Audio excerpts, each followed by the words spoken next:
கர்த்தரும் இரட்சகருமாய் இருக்கிற இயேசு கிறிஸ்துவின் ஈடிணையற்ற இன்ப நாமத்தினாலே மகிமை டிவி நேயர்களை அன்புடன் வாழ்த்துகிறேன். இன்றைக்கான தலைப்பு அலங்கரிப்பு. அதற்கு ஆதாரமாக எடுத்த வசனம் 1 பேதுரு 3ஆம் அதிகாரம் 3-4 மயிரை பின்னி பொன்னாபரங்களை அணிந்து உயர்ந்த வஸ்திரங்களை உடுத்தி கொள்கிறதாகிய புறம்பான அலங்கரிப்பு உங்களுக்கு அலங்காரமாய் இராமல் அழியாத அலங்காரமாய் இருக்கிற சாந்தமும் அமைதலுள்ள ஆவியாகிய இருதயத்தில் மறைந்திருக்கிற குணமே உங்களுக்கு அலங்காரமாய் இருக்க கடவுது. இதுவே தேவனுடைய பார்வையில் விலையேற பெற்றது. பிரியமானவர்களே, இன்றைக்கு அலங்கரிப்பு என்ற தலைப்பிலே சாந்தம் அமைதல் என்ற ஒரு காரியத்தை நாம் தியானிக்க இருக்கிறோம். சாந்தம் அமைதி. இந்த சாந்தம் அமைதியான குணம் நாம் சில நேரங்களில் சிலரிடம் எதிர்பார்ப்போம்ல, நம்மளே சில காரியங்களில் நாம் கோபப்பட்டு விடுகிறோம். சாந்தம் அமைதிங்கிற காரியம் நம்மிடம் இல்லாமல் போய்விடுகிறது. இங்கே ஒரு வசனம் சொல்கிறது, கொலேசியர் 3:12 நீங்கள் சாந்தத்தை தரித்து கொள்ளுங்கள் என்று சொல்லி, சாந்த குணத்தை தரித்து கொள்ளுங்கள். ஒரு வேடிக்கையான ஒரு சம்பவம். ஒரு பெண் முயல் ஒன்று பெண் சிங்கத்திடம் கேட்டதாம், இந்த வருஷத்துல நான் 24 குட்டி போட்டேன், நீ எத்தனை குட்டி போட்டா என்று சொல்லி இந்த முயல் பெண் சிங்கத்திடம் கேட்டது. அந்த பெண் சிங்கம் சொல்லிச்சான், நான் ஒரே ஒரு குட்டி தான் போட்டேன், அதுவும் சிங்க குட்டின்னு சொல்லிச்சான். பிரியமானவர்களே, இது ஒரு வேடிக்கையான ஒரு சம்பவமாக இருக்கலாம். ஆனால் உண்மையிலே என்னன்னா, சில நேரங்களில் நம்ம 24 முயலை போல 24 காரியங்கள் நம்மகிட்ட இருக்கும். வேத வாசிப்பு, ஜெபம், ஆண்டவர் சமூகத்தில் நம்ம காத்திருக்கிறது, இன்னும் அந்நிய பாஷை, அபிஷேகம், நிறைய வரங்கள்லாம் நம்மகிட்ட இருந்தோம். ஒரே ஒரு குணம் அமைதல், சாந்தம், அந்த குணம் நம்மகிட்ட இருக்குதா பாருங்க. நம்மகிட்ட அதை கர்த்தர் எதிர்பார்க்கிறார். சில சமயங்கள்ல நம்ம யோசிப்போம், இப்படிப்பட்ட குணங்கள், அமைதி, சாந்தம், ரொம்ப பொறுமையா போனோம், இந்த விஷயத்துல நம்ம அமைதியா இருக்கணும்னு நினைப்போம். ஆனால் நம்மளால் செய்ய முடியாமல் போய்விடுகிறது. இன்னும் ஒரு வசனம் சொல்கிறது, என்னாகமத்துல 12:3 மோசேயானவன் பூமியில் உள்ள சகல மனிதரிலும் மிகுந்த சாந்த குணமுள்ளவனாய் இருந்தான். மோசே பாருங்க, அவனுடைய பிறப்பு, அவனுடைய வளர்ப்பு, அவன் ஆண்டவரால் காக்கப்பட்டு அவன் பார்வோனுடைய அரண்மனையில அவன் முறையா வளர்க்கப்படுறான், நிறைய காரியங்கள் கற்று தேர்றான். ஆனாலும் அவன் சாந்த குணமாய் இருக்கிறான். அவனுடைய குணாதிசயங்கள் வேதாகமத்தில் குறிப்பிடப்பட்டிருக்கிறது. அவன் சாந்த அந்த குணத்தை கர்த்தர் நம்மிடம் எதிர்பார்க்கிறார்.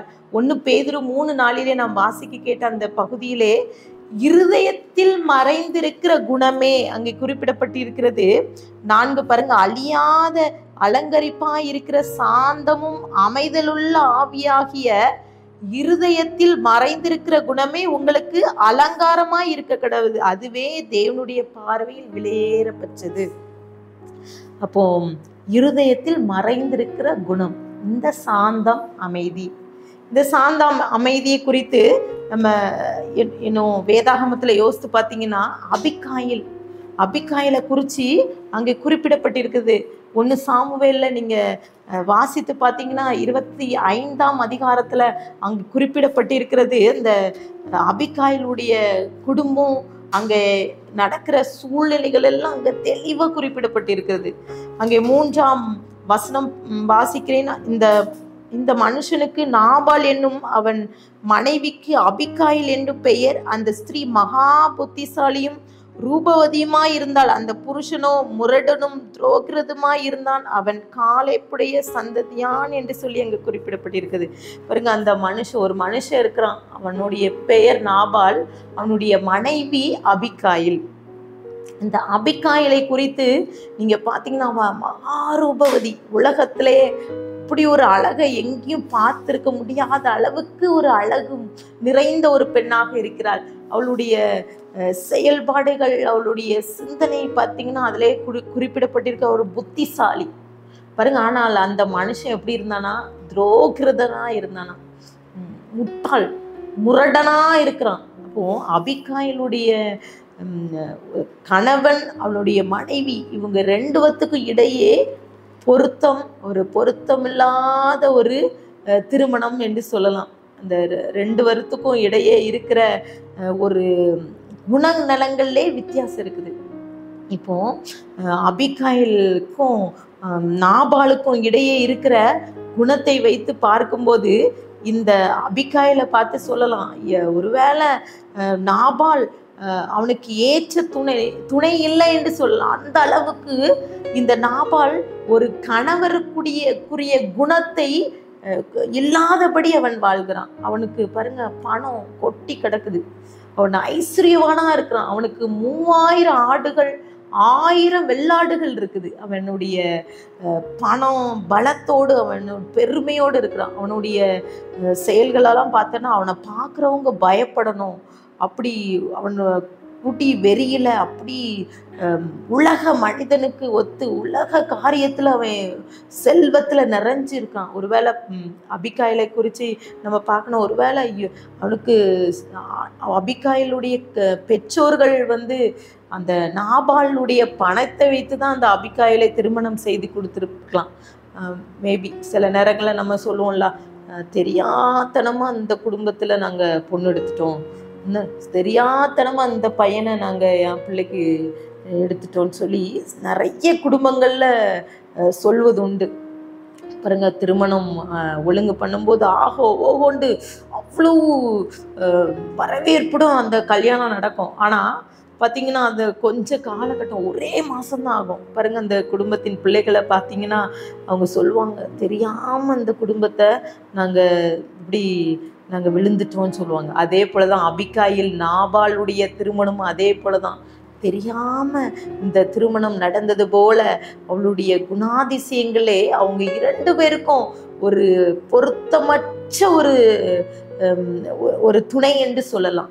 அப்படிப்பட்ட சூழ்நிலையில தான் அங்கே நாபால் வனாந்திரத்துல மயிர் கத்தரித்து கொண்டிருக்கிறான் அந்த ஆடுகளுக்கெல்லாம். அந்த சூழ்நிலை பார்த்தீங்கன்னா அந்த மயிர் கத்திரிக்கிற அந்த நாள் எப்படின்னா ஒரு கொண்டாட்டமான நாளாம். விருந்து சமைச்சு அப்படி கொடுத்து சந்தோஷமா இருப்பாங்க. அப்படிப்பட்ட சூழ்நிலையில நடந்த ஒரு சம்பவம் தான். ஆனா அந்த நேரத்துல என்ன நடக்குதுன்னு பார்த்தீங்கன்னா, அங்க இருக்கிற எல்லாரும் சந்தோஷமா இருக்காங்க. தாவீது வனாந்திரத்துல இருக்கு.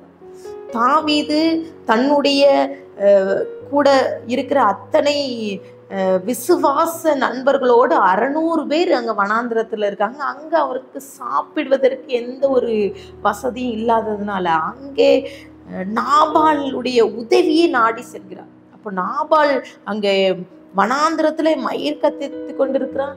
தாவீதும் அங்கே இருக்கிறான். தாவீதுடைய அவங்களுடைய 600 பேருக்கு உதவி செய்யும்படி 10 வாலிபர்களை அனுப்புறான். இப்படி உதவி செய்யும்படி. தாவீது ஒரு ராஜா. ஆனா நாபால்கிட்ட சொல்லும்போது அந்த தாவீது உம்முடைய மகன் தாவீதுன்னு சொல்றான். அப்படி தன்னை தாழ்த்தி அங்க பேசுறாங்க. ஆனால் அந்த நாபால் என்ன செய்யறான்னா ஒரே ஒரு காரியத்தை சொல்லி முடிச்சிடறான். அந்த தாவீது யார், ஈசாயின் குமாரன் யார் என்று சொல்லி, அப்படி என்னுடைய அப்பத்தையும் தண்ணீரையும் யாரோ ஒருவருக்கு நான் கொடுக்கணும்னு அவசியம் இல்லைன்னு சொல்லி அந்த தாவீது அனுப்பின தன்னுடைய நண்பர்கள்ட்ட சொல்லி அனுப்பி விடுகிறார். இப்போது தாவீது அதை கேட்டு கோபப்படுகிறான். எப்படியாவது நாளை இந்த நாபாலுடைய அவனுடைய இருக்கிற தன்னுடைய வீட்டார்ல ஒரு நாயை கூட விடக்கூடாதுன்னு சொல்லிட்டு 400 பேரோடு படையெடுத்து செல்கிறான். இப்படி ஒரு சம்பவம் நடக்குது. அங்க அபிகாயில் பார்த்தீங்கன்னா அவள் தீவிரித்து எழும்புகிறாள். கவனித்து பார்க்க அவங்களுடைய வேலைக்காரர்கள்லாம் பரபரப்பா இருக்காங்க, பயத்தோடு இருக்காங்க, பீதியோடு இருக்காங்க. அப்போ அபிகாயிலுடைய மனசுல ஒரு எண்ணம் வருது, ஏன் இந்த பிரச்சனை, ஏதோ ஒண்ணு நடக்குதுன்னு சொல்லி விசாரிக்கும் போது நாபால் செய்த தவறை அங்கே அவள் விசாரிக்கிறாள். அவள் அங்கே சும்மா இருக்கல, அவளுடைய எண்ணங்கள்ல மாற்றம் வருது. அவ உடனே தீவிரித்து ஓடுறா. தீவிரித்து ஓடி அவளுடைய சிந்தனைகள் செயல்கள் எல்லாம் எப்படியாவது தாவீதை சந்திச்சுட்டு எதையாவது ஒன்று அவருடைய பாதத்தில் விழுந்து நம்ம மன்னிப்பு கேட்கணும், நம்ம வந்து இதுலேருந்து தப்பிக்கிறதுக்கு ஒரே வழி நம்ம தீவிரமாக செயல்படணும்னு சொல்லிட்டு அங்கே 1 சாமுவேல் 25 16 17 நீங்கள் வாசித்து பார்த்தீங்கன்னா அங்கே தீவிரித்து செயல்படுகிறா. அவ தன்னுடைய வேலைக்காரரோடு சேர்ந்து அவ போராடுறா. தன்னுடைய வேலைக்காரர்கள் முன்பதாக அனுப்பிவிட்டு அவர்களுக்கு சில காரியங்களை சமைக்கிறாள். 18 பாருங்க. அப்பொழுது அபிகாயில் தீவிரமாய் 200 அப்பங்களையும் 2 துருத்தி திராட்சை ரசத்தையும் சமைக்க பண்ணப்பட்ட 5 ஆடுகளையும் 5 படி வறுத்த பயிற்சையும் வச்சலாக்கப்பட்ட 100 திராட்சை குலைகளையும் வச்சலாக்கப்பட்ட 200 அத்திப்பழ அடைகளையும் எடுத்து கழுதையின் மேல் ஏற்றி தன் வேலைக்காரனை பார்த்து தனக்கு முன்பதாக அனுப்பிவிடுகிறார். பாருங்க, எவ்வளோ பெரிய பொறுமை, ஒரு தாழ்மை, அமைதி. பாருங்க, ஒரு சூழ்நிலை நடக்குது. தன்னுடைய கணவர் எல்லாத்துக்கும் தெரிந்து, தாவீது ராஜாவை தெரியும். அப்படி இருந்தும் அவன் முரடனா அந்த தாவீதை தெரியல, தாவீது யாருன்னே தெரியாதுன்னு சொல்லிட்டு ஒரு கண்ட ஒரு மனிதனுக்கு நான் எதுக்கு உதவி செய்யணும்னு சொல்லிட்டு அவன் சொல்ற அதன் நிமித்தம் வந்த அந்த பிரச்சனைக்கு அந்த அபிகாயில் பொறுமையோடு செயல்படுகிறாள், அமைதியா இருக்கிறாள். இதுக்கு பிரச்சனைக்கு என்ன செய்யணும்னு போய் போராடுகிறாள். அங்கே இதெல்லாம் தன் வேலைக்காரனுக்கு அனுப்பி விட்டுட்டு அவன் போறான், தீவிரிச்சு போறா. அங்கே 1 சாமுவேல் 25 24 அவன் பாதத்திலே விழுந்து, என் ஆண்டவனே, இந்த பாதகம் என்மேல் சுமரட்டும், உம்முடைய அடியாளுடைய வார்த்தையை நீர் கேட்கும் பொருட்டாக உம்முடைய அடியாள் உமது செவியை கேட்க பேச வேண்டும் என்று கெஞ்சி கேட்கிறான். ஒருவேளை எனக்காக இந்த பாதகத்தை என்னை வச்சு அகற்றுங்க, ஒரு கொஞ்சம் என்னுடைய பேச்சை கேளுங்க என்று சொல்லி அந்த தன்னுடைய கணவரை குறித்து அவ பேச ஆரம்பிக்கிறான். அவன் ஒரு பேலியாளின் மகன், அவன் பேர் எப்படி இருக்கோ அப்படிதான் அவனுடைய குணம் இருக்குது, அவன் ஒரு முரடனா இருக்கான் அப்படின்னு சொல்லிட்டு தன்னுடைய கணவரை குறித்து எல்லாம் சொல்லிட்டு, நீ இவ்வளோ தீவிரிச்சிட்டு வந்து நாபாலுக்காக நீங்கள் போராடுறது வேஸ்ட்டு, குற்றமற்ற ரத்தம் இது இதனால நீங்கள் நாபாலை அழிக்கிறதுனால ஒரு ரத்தத்தை, குற்றமற்ற ரத்தத்தை சிந்தும்படி ஆயிரோன்னு சொல்லிட்டு அவ கெஞ்சி ஒவ்வொரு காரியத்தை சொல்கிறாள். பாருங்க, அவள் ஓடி போய் விண்ணப்பம் பண்ணுறதை பார்த்துட்டு தாவீது இறங்குகிறார். தாவீது இறங்கி பேசுகிறார். உன்னுடைய வார்த்தைக்கு நான் செவி கொடுக்குறேன், இவ்வளோ தாழ்மையாக இருந்ததுனால உனக்கு இந்த வருகின்ற இந்த பொல்லாப்பை உன்னை விட்டு அகற்றி நான் உனக்கு உதவி செய்கிறேன், நீ சமாதானத்தோடு போ, நான் உன் வார்த்தையின்படி நான் கேட்குறேன்னு சொல்லிட்டு தாவீது அவன் வேலைக்காரன்ட்டு அனுப்பின அத்தனை வெகுமதிகளையும் வாங்கிட்டு அங்கே சென்று விடுகிறார். அங்கே நடந்த சம்பவம் என்னன்னா, அந்த ஆபத்துலேருந்து, பெரிய ஆபத்திலிருந்து இந்த அபிகாயில் தன்னுடைய தாழ்மையான குணம், அமைதியான ஒரு குணத்தினால, ஒரு சாந்தத்தினால அதை வெற்றி பெறுகிறார். மீண்டுமாக வீட்டிற்கு பார்க்கும்போது அங்கே ராஜ விருந்து அங்கே நடக்குது. நாபால் குடித்து வெறித்து அது ஒரு பெரிய விருந்து பண்ணி வைத்திருக்கிறான். அங்கே அவனுக்கு என்ன நடந்ததுன்னே தெரியாது. மறுநாள் காலையிலே அவன் குடிவெறி தெரிந்த பிறகு அந்த அபிகாயில் பேசுகிறான். அவன் சொல்கிறான், இப்படியெல்லாம் நடந்தது, நேத்தைக்கு தாவீது இப்படி நீ சொன்ன வார்த்தை நிமித்தம் அவனுடைய 400 படை வீரர்கள் ஓடி எப்படியாவது நம்மை அழிக்க வேண்டும் சொன்னாங்க, ஆனால் நான் இப்படி செஞ்சேன்னு சொல்லும்போது அந்த நிமிஷமே அவனுடைய இருதயம் நின்று போன்றது, அவன் கல்லான ஒரு மனிதனானான் என்று சொல்லி அங்கே குறிப்பிடப்பட்டிருக்கிறது. அந்த நாபாலை குறித்து அங்கே நீங்கள் பார்த்தீங்கன்னா அவனுடைய செயல்பாடுகள், அவனுடைய துணிச்சலான அந்த அபிகாயிலுடைய துணிச்சலின் நிமித்தம் அவன் வெற்றி பெற்ற அந்த காரியத்தை பார்த்துட்டு நாபால் அவனுடைய ஷாக் ஆயிட்டான். எல்லாரும் என்ன சொல்றாங்கன்னா, அந்த நாபால் அவனுக்கு ஸ்ட்ரோக்கு வந்துட்டுன்னு சொல்றாங்க. வரலாற்று ஆராய்ச்சியாளர்கள் என்ன சொல்றாங்கன்னா, நாபாலுக்கு அந்த நேரத்தில் ஒரு ஸ்ட்ரோக் வந்துட்டு, அதனால தான் அவன் அப்படியே அசையாமல் இருந்துட்டான்னு சொல்றாங்க. அங்கே என்ன பார்த்தீங்கன்னா 1 சாமுவேல் 25:38 அங்கே குறிப்பிடப்பட்டு இருக்கிறது. அங்கே நான் வாசிக்கிறேன். கர்த்தர் நாபாலை வாதித்ததினால் ஏறக்குறைய 10 நாட்களுக்கு பின்பு அவன் செத்தான் என்று சொல்லியிருக்கு. இந்த சம்பவம் நடந்து ஒரு 10 நாள்ல அந்த நாபால் மரித்து விடுகிறான். பாருங்க, அவனுக்கு அந்த வார்த்தையை, இதெல்லாம் அந்த சம்பவத்தெல்லாம் சொன்ன நிமிஷத்துல அவன் இருதயம் அவனுக்குள்ளே செத்து போயிடுச்சுன்னு சொல்லி வேதம் சொல்லுது.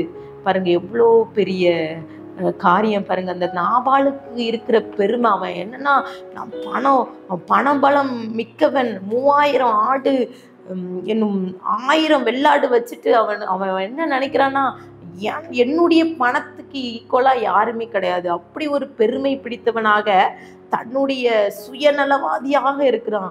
இன்னும் குடியில வெறியில நிறைஞ்சவனா இருக்கிறான். ஆனா அபிகாயில் பொறுமையோடு அமைதியாக தன் குடும்பத்தை அவன் ரட்சிக்கும்படியாக கர்த்தர் அவளுக்கு பொறுமையான ஒரு குணத்தை கொடுக்கிறார். பிரியமானவர்கள், இந்த வார்த்தை கேட்டுக்கொண்டிருக்கிற நாமும் கூட சில நேரங்களில் பொறுமை இழந்து விடுறோம்.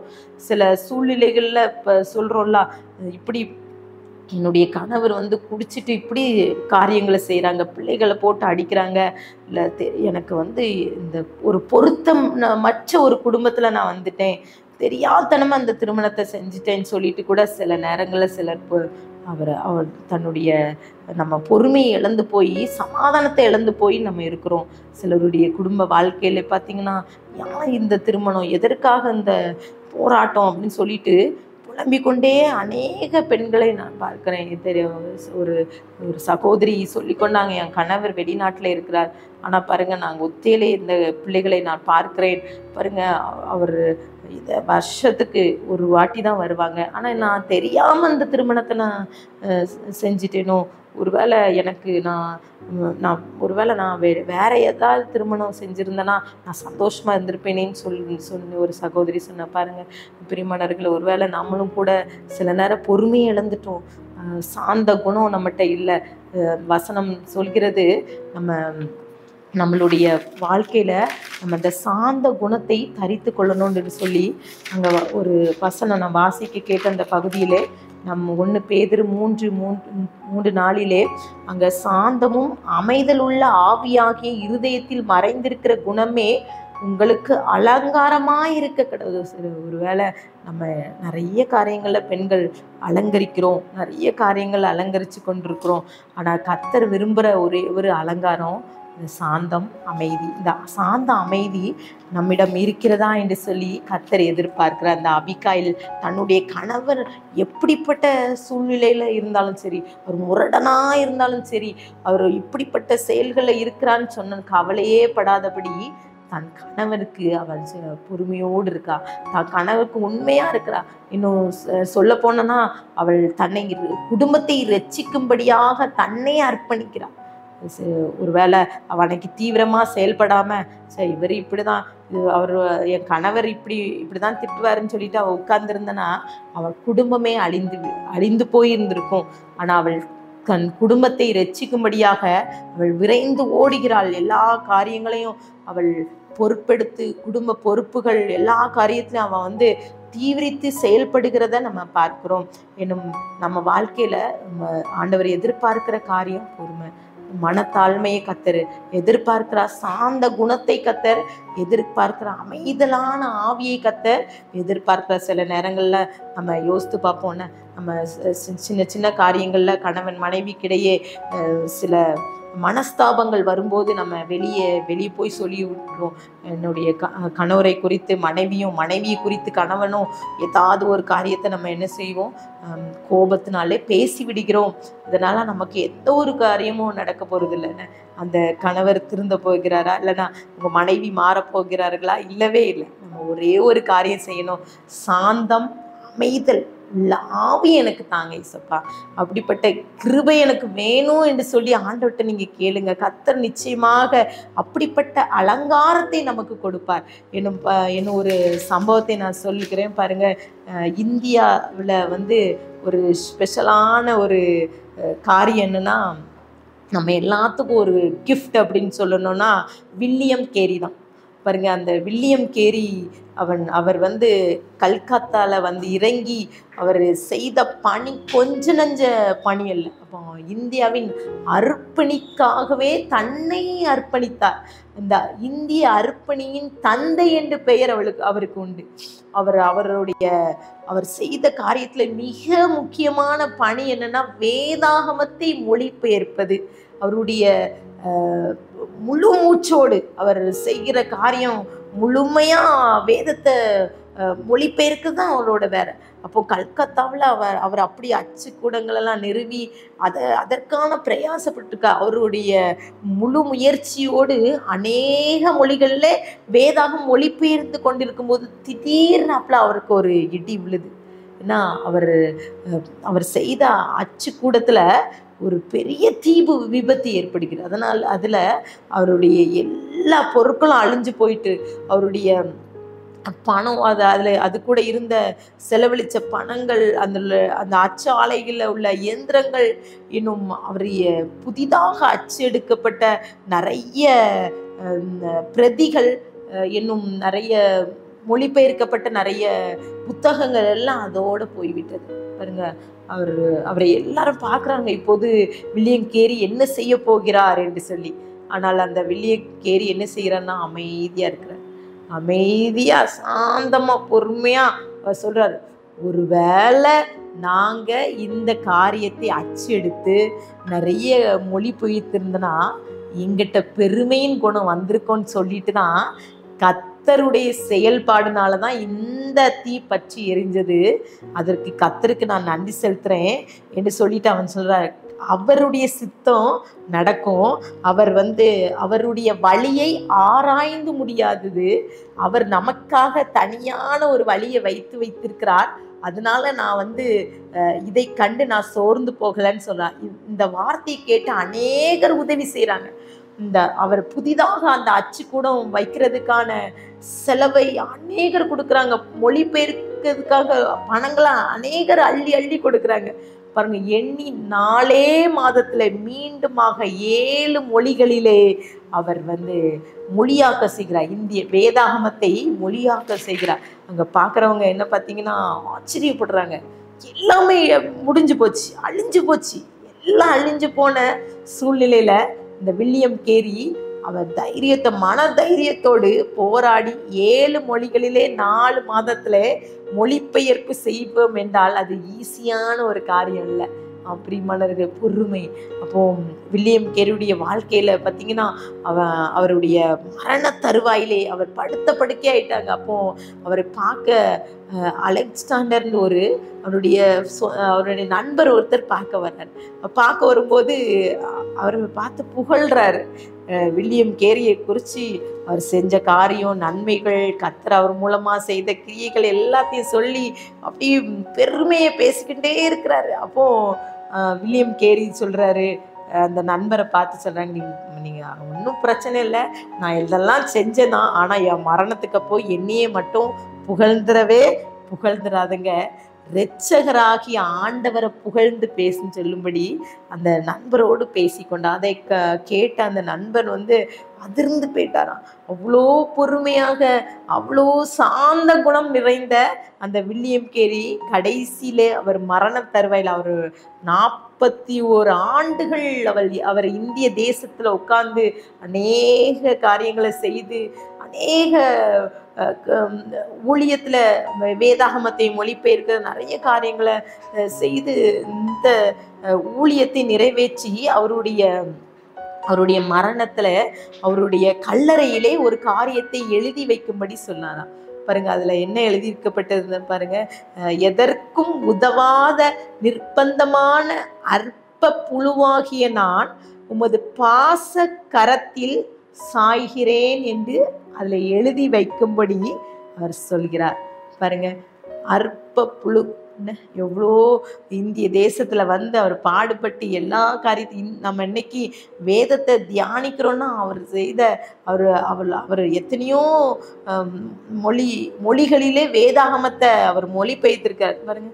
அதெல்லாம் அவருடைய தியாகம் தான். இதெல்லாம் அப்படி செய்து அவர் பெருமைப்படாதபடி அவர் தன்னை தாழ்த்தி என்ன சொல்ல, நான் ஒரு புழு என்று சொல்கிறார். இப்படிப்பட்ட காரியம் நம்மகிட்ட இருக்குமா? சில நேரங்கள் நம்ம பெருமைப்பட்டு பேசி விடுகிறோம்ல.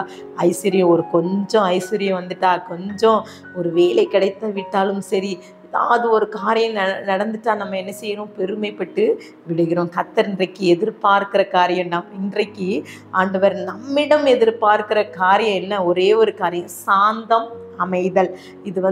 இது ஒரு அலங்காரமா இருக்கணும். அது பெண்களாகிய நமக்கு, இன்னும் எல்லாருக்கும் அது ஒரு அலங்காரமா இருக்கணும்னு கர்த்தர் எதிர்பார்க்கிறார். ஆண்டவர்கிட்ட இன்னைக்கு ஒப்பு கொடுக்கலாம். ஆண்டவரே, இன்றைக்கு எனக்கு அப்படி ஒரு அமைதலான குணத்தை கொடுங்க. இன்றைக்கு நிறைய காரியங்களை பார்த்தா அதில் அபிகாயில் தன்னுடைய கணவர் ஒரு முரடானா இருந்தாலும் அவ பொறுமையோடு செயல்படுறா. தாவீதுகிட்ட கெஞ்சி கேட்குறா. தான் குடும்பத்தை ரட்சிக்கும்படியாக, அவை மீட்டும்படியாக தன்னை தாழ்த்தி அவ பொறுமை சாந்தத்தை அவ அலங்காரமாக கொண்டது போல கர்த்தர் சமூகத்தில் ஆண்டவர்கிட்ட ஒப்பு கொடுப்போம். ஆண்டவரே, வேலை என் குடும்பத்தில் நிறைய பிரச்சனைகள் இருக்குது, என் கணவர் இப்படி இருக்காங்க, கணவர் வீட்டார் இப்படி இருக்காங்க, எங்கள் சுற்று வட்டாரத்தில் இருக்கிற அத்தனை பேரும் எனக்கு எதிராக இருக்காங்க. ஆனால் அதனால் எனக்கு கோபம் வரும். அதனால் நான் நிறைய காரியங்களை என்னால் ஃபேஸ் பண்ண முடியல. நான் எதற்காக இந்த வாழ்க்கையை நான் வாழ்கிறேன்னு சொல்லிட்டு கூட இந்த வார்த்தையை கேட்டுக்கொண்டிருக்கேன். ஆண்டவர்கிட்ட இன்றைக்கி ஒப்பு கொடுங்க. ஆண்டவரே, எனக்கு பொறுமையை கொடுங்க. இந்த வாழ்க்கையை வாழ்வதற்கேற்ற சார்ந்த பொறுமையை கொடுங்க. நாங்கள் மற்றவர்கள்ட்ட அன்பை பகிர்ந்து கொள்ளணும். கடைசி வரை அந்த அபிகாயில் பொறுமையோடு இருந்தது போல, அவளுடைய வாழ்க்கையிலே கர்த்தர் அற்புதம் செய்தது போல உங்கள் வாழ்க்கையிலே கர்த்தர் அற்புதம் செய்வ. கண்களை மூடி ஜெபிக்கலாம். பிதாவே, எங்களோடு பேசியிருக்கீங்க. இன்றைக்கு சாந்த குணத்தை எங்களுக்கு தாங்க இயேசுப்பா. சாந்தமும் அமைதலுள்ள குணமாகிய அந்த குணங்கள் எங்களுக்கு அலங்காரமாக இருக்க கடவுதுன்னு சொல்லி அப்பா நம்முடைய வேதம் சொல்கிறதப்பா. நாங்களும் கூட இந்த கேசப்பா அபிகாயிலுடைய வாழ்க்கையிலே நாங்கள் கற்றுக்கொண்டோம். அப்பா, வில்லியம் கேரி அவருடைய வாழ்க்கையிலே ஒரு சாந்தத்தோடு அமைதலோடு அநேக காரியத்தை செய்தது போல நாங்களும் எங்கள் வாழ்க்கையிலே நம்முடைய சமூகத்திலே நாங்கள் மற்றவை எல்லாம் எங்களோடு பழகிற எல்லாரோட சார்ந்த குணத்தை எங்களுக்கு கொடுங்க சப்பா. அமைதல் உள்ள ஆவி எங்களுக்கு கொடுங்க சப்பா. அது எங்களுக்கு அலங்காரமாக இருக்க கிருபை தாங்க. இந்த வார்த்தையை கேட்டுக்கொண்டு இருக்க ஒவ்வொருவருக்கும் சப்பா அப்படிப்பட்ட கிருபையை கொடுங்க சப்பா. எங்களையும் ஆவி ஆத்மா சரீரத்தை உடைய கரத்திலே அர்ப்பணித்து ஜெபிக்கும். தாழ்த்தி விரும்பியாக்கும். துதி கன மகிமையெல்லாம் மக்கள் ஏறடிக்கிறோம். மீப்பர் மூலம் கேட்கிற பிதாவே, ஆமென்.